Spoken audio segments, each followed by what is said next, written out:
So my dear students, हम लोगों ने इसमें से इस मिड पॉइंट को फाइंड आउट करना। ये एक लाइन है, किसी भी लाइन के अंदर, ये किसी भी ग्राफ के अंदर, या कोई भी इक्वेशन दी गई होती उसमें मिड पॉइंट कैसे फाइंड आउट करते हैं किसी भी दो वर्टिसेस के दिए हुए टर्म्स को। ठीक है, तो बड़ा ही आसान कॉन्सेप्ट है, बहुत आसान है। आप लोगों ने जस्ट एक फॉर्मूला याद कर लेना है, और वो एक फॉर्मूला क्या है हम उसको आप भी देख लेते हैं। जो मिड पॉइंट का फॉर्मूला आप लोगों ने बस उसे याद रखना है। मिड पॉइंट का फॉर्मूला क्या कहता है कि ये होता है मिड पॉइंट का फॉर्मूला। ठीक है, मिड पॉइंट, ठीक है, is equals to x1, okay, x1 plus x2 और 2, y1 प्लस y2 और 2। ठीक है, ये हमारे पास मिड पॉइंट का फॉर्मूला है, ये आप याद रखो। आप लोगों का मिड पॉइंट क्लियर, सॉल्व।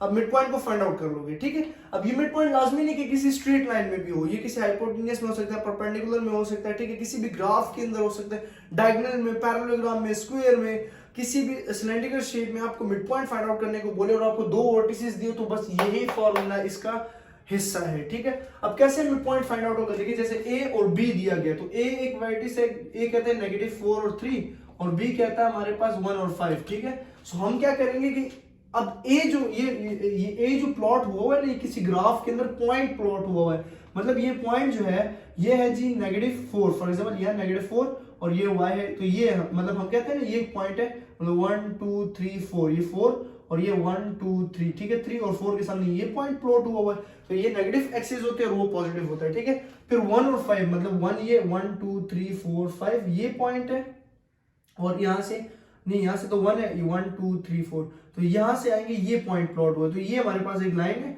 और इस लाइन के हम लोगों ने मिड पॉइंट को मालूम करना है। ठीक है, तो ये इस तरह का कॉन्सेप्ट होता है, मतलब ये जो हमें वर्टिसेस दिए गए हैं, ये हमारे पास इस पॉइंट को तलाश करने के लिए होते हैं। ठीक है, हम लोगों ने पॉइंट को ढूंढ लिया, अब पॉइंट के बाद हमने इसके मिड पॉइंट को तलाश करना। इस लाइन के कोई भी लाइन हो सकती है, मतलब फॉर एग्जांपल कोई ग्राफ बनाने को कोई 3-4 वर्टिसेस के और कहें कि इसका मिड पॉइंट तलाश करो, फिर क्या करोगे, तो आप लोग बस इसी फॉर्मूले को फॉलो करना है। ठीक है, अब हमने मिड पॉइंट ए बी की लाइन को मालूम करना है, तो ए बी आप लोग लिखोगे A B and x1 plus x2 divided by 2, y1 plus y2 divided by 2, ये आ गया। ठीक है, आपके पास x1 plus x2 divide by 2, y1 plus y2 divide by 2। ठीक है, अब इसके बाद सिंपल क्या करना है कि इन वैल्यूज को इधर पुट कर देना, मतलब a की जो वैल्यू है वो है -4 और 3, और b की जो वैल्यू है वो है 1 और 5। अब देखिए यहाँ पे सबसे पहले हमने x1 और y1 निकाला था, ये x है और ये y है, तो इस वैल्यू को हम कहेंगे x और इस वैल्यू को हम कहेंगे y। ठीक है, x1 और y1। ठीक है, इसको हम कहेंगे x2 और इसको कहेंगे y2। ठीक है, ये हमारे पास पॉइंट्स के कॉन्सेप्ट्स होते हैं। फिर इसके बाद हमारे पास इसमें वैल्यू पुट हो जाएगी, ए बी का डिस्टेंस मालूम हो रहा है। ठीक है, यहाँ पे हमारे पास x1 है जी -4 और x2 है जी +1 डिवाइडेड बाई 2। ठीक है, x1 प्लस x2, फिर y है जी 3 प्लस 5 डिवाइडेड बाई 2।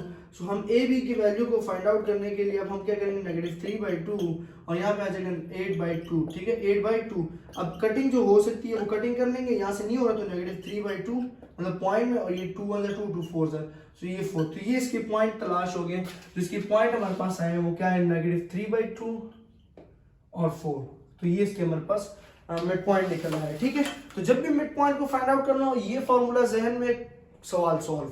ठीक है, इसके बाद नेक्स्ट वीडियो में हम लोग, पिछली वीडियो में मैंने डिस्टेंस फार्मूला को डिस्कस किया था। ठीक है, आप लोगों का डिस्टेंस फार्मूला, मतलब उसको डिस्टेंस को कैसे मालूम करते हैं। अब हम लोग स्लोप लाइन, मतलब कि हम स्लोप को फाइंड आउट करेंगे, y = mx + c, मतलब इस इक्वेशन को कन्वर्ट करना भी सीखेंगे। ठीक है, तो नेक्स्ट वीडियो तक के लिए मोहम्मद फैजान को देनी इजाजत, दुआ में याद रखना, अपना ख्याल।